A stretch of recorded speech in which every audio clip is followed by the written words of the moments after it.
Todo comenzó hacia finales de 2019 en una ciudad de China llamada Wuhan. Wuhan es una ciudad gigante, llena de edificios, mercados, fábricas y millones de personas.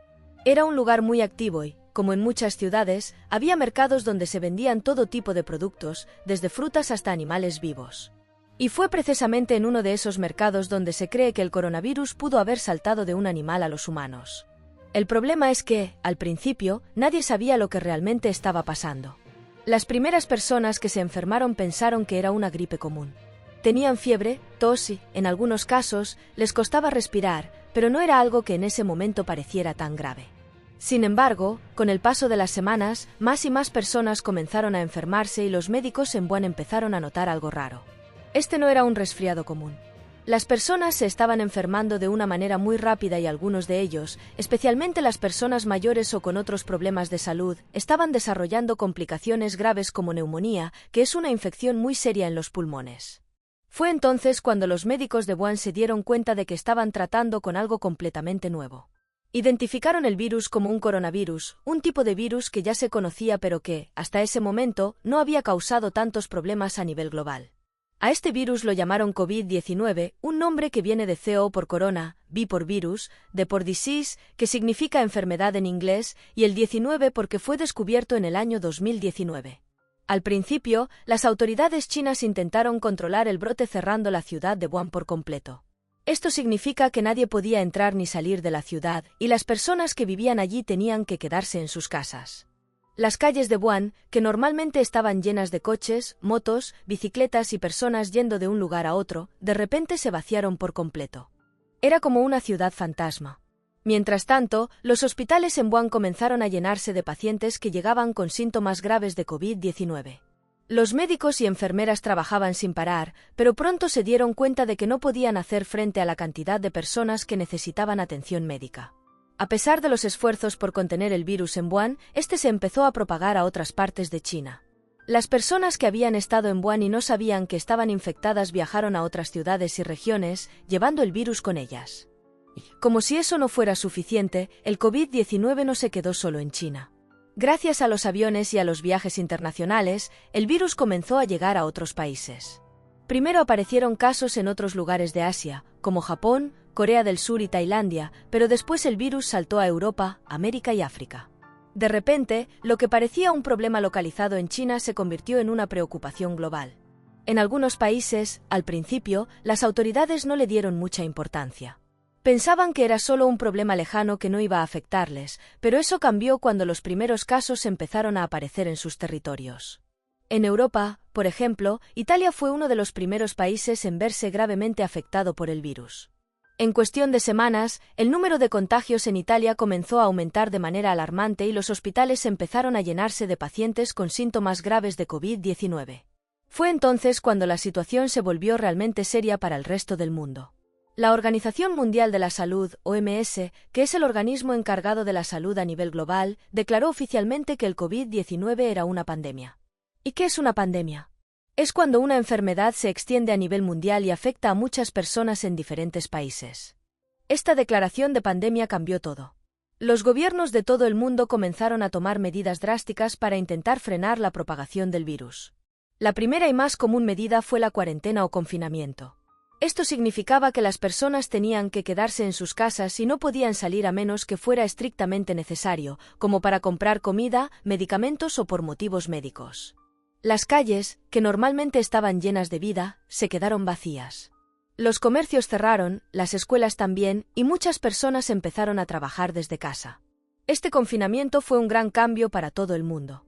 En algunos países, como España e Italia, las medidas fueron muy estrictas. La policía patrullaba las calles para asegurarse de que las personas no salieran de sus casas sin una razón válida. En otros países, como Suecia, se optó por medidas menos estrictas, confiando más en la responsabilidad individual de las personas. Sin embargo, en general, el confinamiento fue la norma en la mayoría de los países. Para mucha gente, el confinamiento fue una experiencia muy difícil. Pasar tanto tiempo encerrados en casa sin poder ver a amigos ni familiares, sin poder ir al trabajo o a la escuela, generó mucha ansiedad, estrés y tristeza. Además, con el paso de los días, las personas empezaron a sentirse solas. Para tratar de mantener el contacto con sus seres queridos, la gente comenzó a usar más las videollamadas, las redes sociales y otras tecnologías. En muchos casos, las familias y amigos se mantenían en contacto a través de las pantallas, lo cual ayudaba, pero no era lo mismo que poder ver a las personas en persona. Mientras tanto, los médicos y enfermeras seguían trabajando sin descanso en los hospitales, intentando salvar la vida de las personas infectadas. En algunos países, los hospitales estaban tan llenos que tuvieron que improvisar camas en los pasillos o incluso montar hospitales temporales en estadios o centros de convenciones. A pesar de estos esfuerzos, muchas personas no lograron superar la enfermedad y el número de muertes seguía aumentando día tras día. Las imágenes de los hospitales llenos y las historias de personas que no podían despedirse de sus seres queridos porque estaban aisladas en los hospitales impactaron mucho a la población.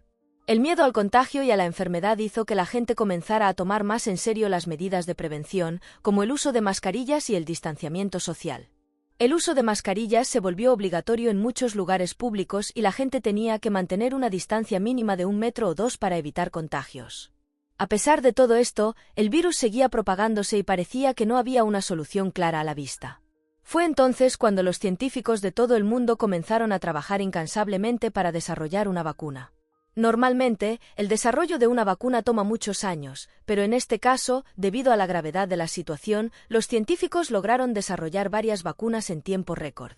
Las primeras vacunas contra el COVID-19 fueron aprobadas hacia finales de 2020 y principios de 2021. Estas vacunas fueron vistas como la gran esperanza para poner fin a la pandemia. Los gobiernos comenzaron a organizar campañas masivas de vacunación para inmunizar a la mayor cantidad de personas posible en el menor tiempo posible. Al principio, las vacunas se distribuyeron de manera prioritaria a las personas más vulnerables, como los ancianos y los trabajadores de la salud. Pero con el tiempo, las vacunas se hicieron accesibles para toda la población. Sin embargo, la llegada de las vacunas no fue el final del problema. Aunque millones de personas se apresuraron a vacunarse, también hubo muchas que no confiaban en las vacunas o que tenían dudas sobre su seguridad. Algunas personas temían que las vacunas hubieran sido desarrolladas demasiado rápido y que no fueran seguras. Otras creían en teorías de conspiración que decían que las vacunas contenían chips o que formaban parte de un plan para controlar a la población.